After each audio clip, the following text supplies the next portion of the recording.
Министерството за правда и секретаријатот за спроведување на Охридскиот договор го објавија официјалниот текст на предлогот на закон за употреба на јазиците, кој е во собраниска процедура за усвојување. Двојазични банкноти, униформи на армијата и хартии од вредност се трите спорни прашања што од владата одлучиле да ги испратат на оценка од Венециската комисија пред да ги вметнат во предлог законот за јазиците. Ако се добие позитивна оценка, и тие три одредби ќе бидат додадени во законот, соопшти вице-премиерот Бујар Османи. Во предлог законот кој е објавен на страницата на Министерството за правда сепак има одредба која регулира прашање за униформи, но се однесува на униформите на полицијата, здравството и пожарникарството. Тие ќе бидат двојазични во општините каде што има повеќе од 20% албанци. Тоа се однесува и на поштенските марки и уплатниците. Во член 8 од предлог законот се наведува и книжните и кованите пари како и поштенските марки ќе содржат символи што го представуваат културното наследство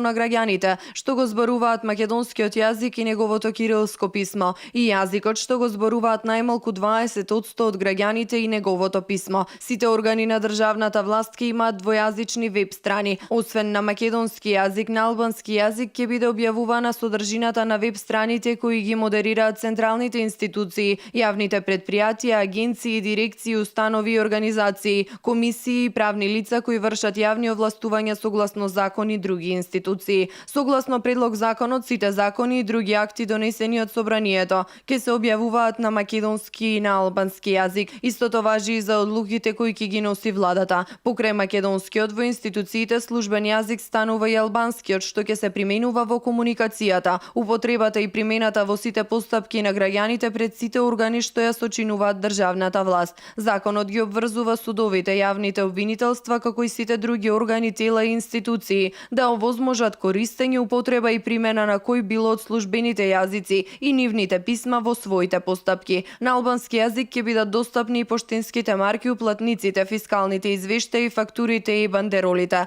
На граничните премини на Република Македонија и аеродромите што се наоѓаат на подрачја каде што најмалку 20% од граѓаните зборуваат јазик различен од македонскиот јазик. Називите на институциите, другите надписи и патоказите се пишуваат на македонски јазик и неговото кирилско писмо, како и на јазикот што го зборуваат најмалку 20% од граѓаните и неговото писмо. Предлог законот предвидува и парични казни од 4 до 5000 евра. Па така во член 22 пишува: глоба во износ од 4 до 5000 евра во динарска противвредност за прекршок ќе се изрече на органите наведени во член 1, став 3, член 2, став 3, како и сите други институции за непочитување на одредбите од овој закон. Глоба во износ од 30% од одмерената глоба ќе му се изрече на службеното и одговорното лице во органите. За функционирањето на новите институции во првата година се проценува дека ќе требаат 16 милиони денари кои ќе се обезбедат од буџетот за 2018 година. Дополнително ќе треба да се обезбедат 90 милиони денари од буџетот кои ќе се распределат на различни буџетски корисници за спроведување на законот, или вкупно 1,7 милиони евра.